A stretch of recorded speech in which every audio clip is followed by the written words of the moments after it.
नमस्कार दोस्तों, मेरा नाम है सोनू और आप देख रहे हैं हमारा हिंदी यूट्यूब चैनल हिटसन। तो आज का हमारा जो वीडियो टॉपिक है दोस्तों, इसमें हम एम्प्लॉयबिलिटी स्किल्स जो कि एक कॉमन सब्जेक्ट है आईटीआई के स्टूडेंट्स के लिए, उसका चैप्टर 1 है जो है इंग्लिश लिटरेसी, जिसमें 2021 के अंदर कुछ नए प्रश्न ऐड किए गए हैं और ये प्रश्न मैंने लिए हैं भारत स्किल्स की वेबसाइट से।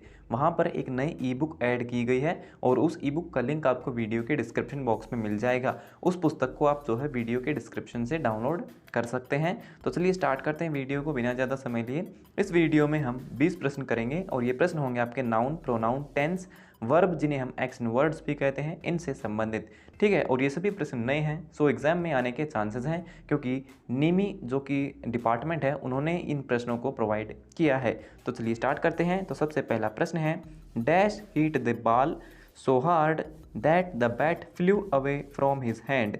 यानी कि किसी ने बॉल को हीट किया, मारा, सो हार्ड बहुत ज़ोर से, दैट द बैट फ्लू इसलिए जो बैट था वो हवा में उड़ गया। फ्लू का मतलब होता है हवा में उड़ना। ठीक है, that the bat flu away from his hand यानी कि उसके हाथ से वह बैट हवा में उड़ गया। तो यहाँ पे एक बात नोटिस कीजिए, आपने ग्रामर में पढ़ा होगा कि जो नाउन होता है यानी कि जो सब्जेक्ट होता है, ठीक है, तो जो सब्जेक्ट होता है वह ऑब्जेक्ट के अनुसार चेंज होता है। यानी कि इसके अंदर सब्जेक्ट कौन है, सबसे पहला जो नाउन होता है वो टेंस का सब्जेक्ट होता है और सब्जेक्ट के स्थान पर यहाँ पर कुछ भी नहीं दिया गया, खालिस्तान दिया है। तो हमें यहाँ पर सब्जेक्ट नहीं बताना है कि सब्जेक्ट क्या आएगा। तो यहाँ पे टेंस को पढ़ेंगे तो आपको पता चलेगा लास्ट में, that the bat flu away from his hand. तो हिज क्या होता है, हिज एक पोजेसिव प्रोनाउन है। प्रोनाउन आपने देखे होंगे, ही, हिज, ठीक है। तो आई, ही, शी, ये सब क्या है, नाउन के स्थान पर जो शब्द हम यूज़ करते हैं वो क्या होते हैं, आपके प्रोनाउन होते हैं। ठीक है, और यहाँ पर बताना हमें कि यहाँ पे कौन सा प्रोनाउन यूज़ किया गया है। तो हिज क्या है, एक पोजेसिव प्रोनाउन है और हिज किसका प्रोनाउन है, ही, हिज, हिम। हिज यानी कि उसका, यानी कि यहाँ पे किसी पुरुष की बात की गई है, ठीक है, मेल की बात की गई है। तो टेंस में आप देख सकते हो आंसर्स में शी, दे, इट। इट हम निर्जीव वस्तुओं के लिए यूज़ करते हैं, इट नहीं होगा। दे एक से ज़्यादा होंगे और शी बिल्कुल नहीं है क्योंकि ये स्त्री के लिए यूज़ होता है। तो इसका सही उत्तर होगा option C, he hit the ball, यानी कि उसने बॉल को हीट किया इसलिए वो जो बैट था उसके हाथ से छूट गया। यहाँ पर आप देख सकते हो हिज क्या है, एक पोजेसिव या ऑब्जेक्ट है या फिर पोजेसिव फॉर्म है किसका, ही का, जो कि नाउन के द्वारा फॉलो किया जाता है। यानी कि जो ऑब्जेक्ट होता है वो नाउन के अनुसार चेंज होते हैं, या फिर आप ऐसा कह सकते हो कि जो नाउन होता है यानी कि जो सब्जेक्ट होता है वो ऑब्जेक्ट के अनुसार चेंज होता है। तो यहाँ पे इस जो टेबल आपको दिखाई दे रही है, इस टेबल को ध्यान से देख लीजिए। आप इसको एक बार पढ़ेंगे तो आपको याद हो जाएगा क्योंकि आपने पहले ग्रामर पढ़ा है 10वीं तक, तो वहीं सब यहाँ पे जो है फार्मूले अप्लाई होंगे। जैसे he, his, him, she, her, hers, we, our, us, you, your, yours. दूसरा प्रश्न है, dash prefer walking home from the factory as all of us live in the same street. तो डैश प्रीफर करता है यानी कि कोई है जो प्रीफर करता है walking home from the factory, यानी कि फैक्ट्री से लेके घर तक पैदल चलकर जाना प्रेफर करते हैं। एज ऑल ऑफ अस क्योंकि हम सभी, live in the same street एक ही स्ट्रीट के अंदर रहते हैं, यानी कि हम एक ही जगह पर रहते हैं, इसलिए हम सब प्रेफर करते हैं पैदल चलकर जाना घर से लेके फैक्ट्री तक। तो यहाँ पे क्या हुआ, एक से ज़्यादा की बात की गई क्योंकि हम सब ऐसा करते हैं। तो आंसर देख सकते हो शी, ही, वी। तो ऑप्शन जो सी है यहाँ पर आपका सही होगा। शी एक है, ही एक है, इट एक है। तो जो वी है, वी का मतलब होता है हम, ठीक है। तो वी, अवर, अस, तो वी यानी कि हम सब क्या करते हैं, पैदल चल के जाते हैं, ठीक है, फैक्ट्री से लेके घर तक। तो ऑप्शन सी यहाँ पे आपका सही है। तो यहाँ पे आप देख सकते हैं लिखा हो all of us, we, our, us. Option C है वी, अवर, अस। वी मैंने हम, अवर मैंने हमारा, अस मैंने हमें, क्योंकि या फिर हम, तो हम सब एक ही स्ट्रीट में रहते हैं इसीलिए हम पैदल जाते हैं। तीसरा प्रश्न है, डैश इज रेनिंग अगेन। बारिश फिर से शुरू हो गई है। तो बारिश क्या है, बारिश एक निर्जीव चीज़ है। तो जितनी भी निर्जीव वस्तुएं होती हैं उनके लिए हम किसका यूज़ करते हैं, उसके लिए हम इट प्रोनाउन का यूज़ करते हैं। तो ऑप्शन जो ए है यहाँ पर आपका सही है। चौथा प्रश्न है, dash applied grease on all the door hinges in her office. यानी कि उसने अपने ऑफिस के अंदर, तो यहाँ पे क्या लिखा है, इन हर ऑफिस।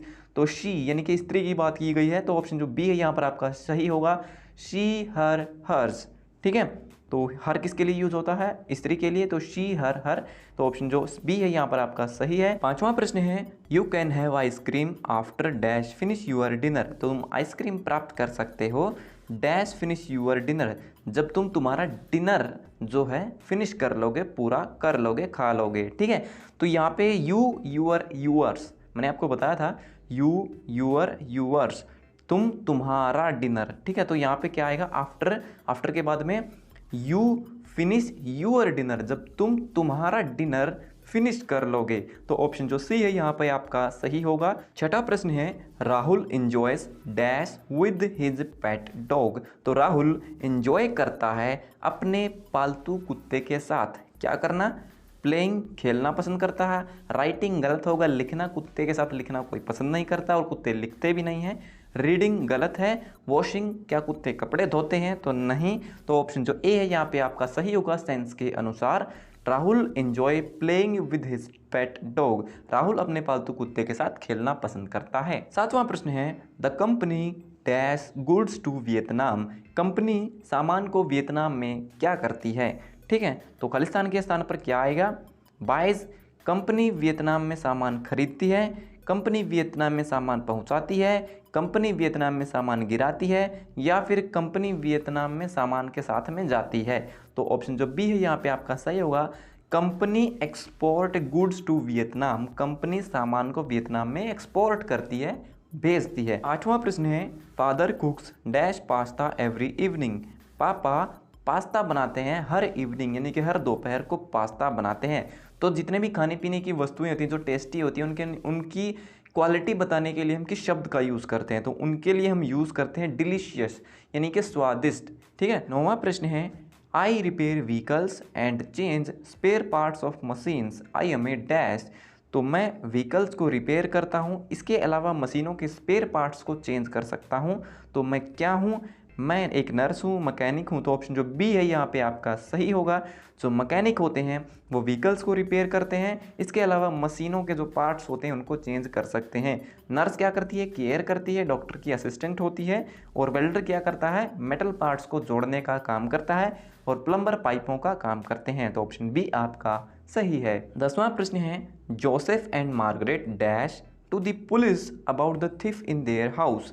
उनके घर में चोरी हुई है तो वो पुलिस के पास गए हैं। जोसेफ और मार्गरेट क्यों गए हैं? कंप्लेंट करने के लिए। तो ऑप्शन जो ए है यहाँ पे आपका सही है। 11वां प्रश्न है the instructor dash the trainee to wear the appropriate PPE.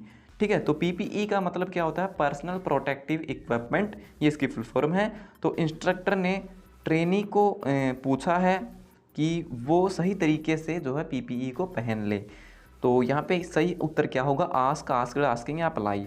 तो इस प्रश्न का सही उत्तर है वैसे तो ऑप्शन बी आस्क्ड। इंस्ट्रक्टर ने, ठीक है, जो आईटीआई के स्टूडेंट्स हैं उनसे पूछा था कि वो सही तरीके से पीपीई को पहन ले। अब कैसे सही है?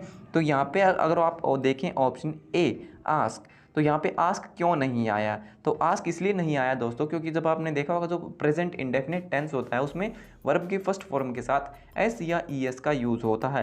लेकिन एस या ईएस का यूज़ करते समय भी एक बात का ध्यान रखा जाता है कि जब सब्जेक्ट सिंगुलर है तो वर्ब की फर्स्ट फॉर्म के साथ एस या ईएस का यूज़ किया जाएगा, और अगर सब्जेक्ट प्लूरल है तो उसके उस समय वर्ब की फर्स्ट फॉर्म के साथ एस या ईएस का यूज़ नहीं होगा। अगर यहाँ पे लिखा होता द इंस्ट्रक्टर्स, यानी कि एक से ज़्यादा इंस्ट्रक्टर होते तो ऑप्शन ए आपका सही था।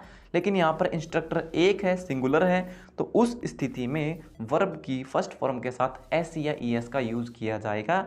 तो किसी के साथ भी एस या ईएस का यूज़ नहीं किया गया है, तो इस परिस्थिति में हम इसको टेंस को पास्ट में बदल देंगे।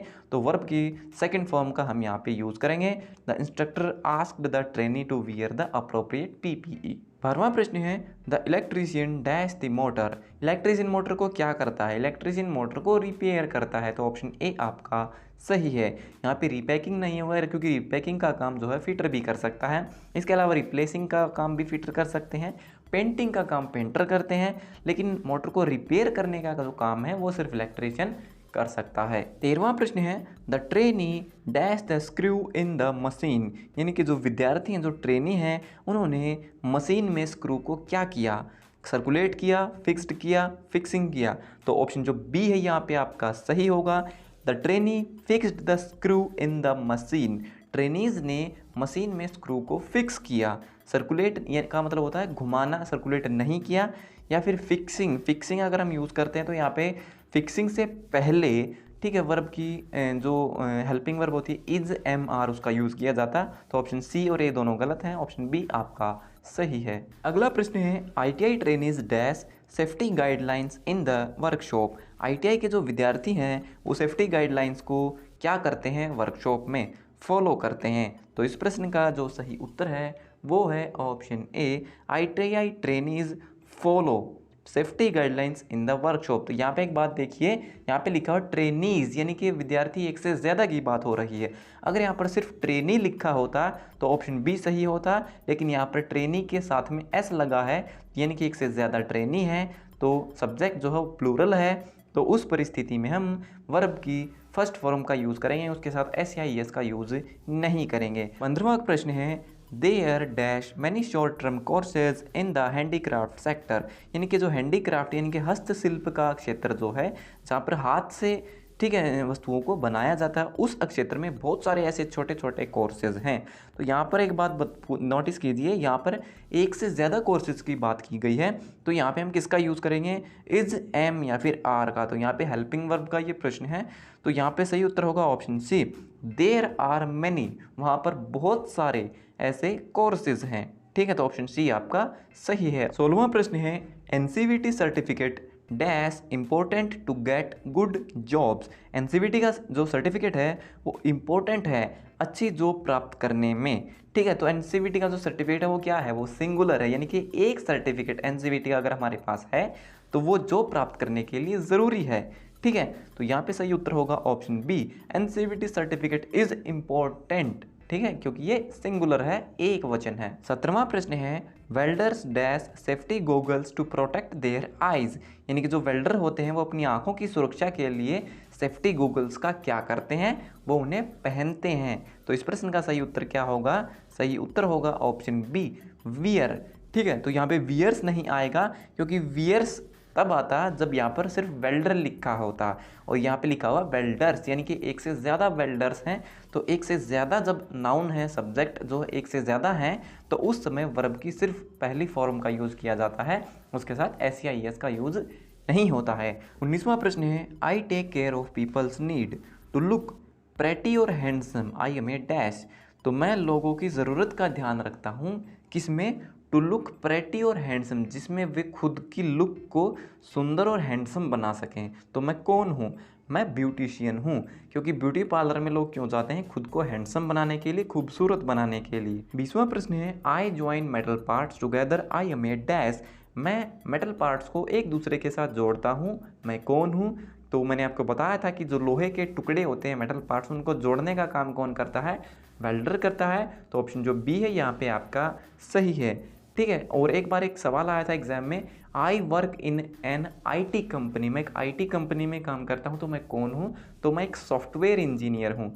अगर प्रश्न आए कि मैं एक IT कंपनी में काम करता हूँ, तो ऑप्शन डी आपका सही होगा। लेकिन इस समय अगर आप मेटल पार्ट्स को जोड़ने का काम करते हैं, तो ऑप्शन बी आपका सही है। तो ये हो गई हमारे सभी प्रश्न कंप्लीट। सो वीडियो देखने के लिए धन्यवाद दोस्तों। अगर आपका कोई सवाल है तो आप कमेंट बॉक्स में लिख के पूछ सकते हो। तो मिलते हैं हमारी अगली वीडियो में, तब तक के लिए नमस्कार।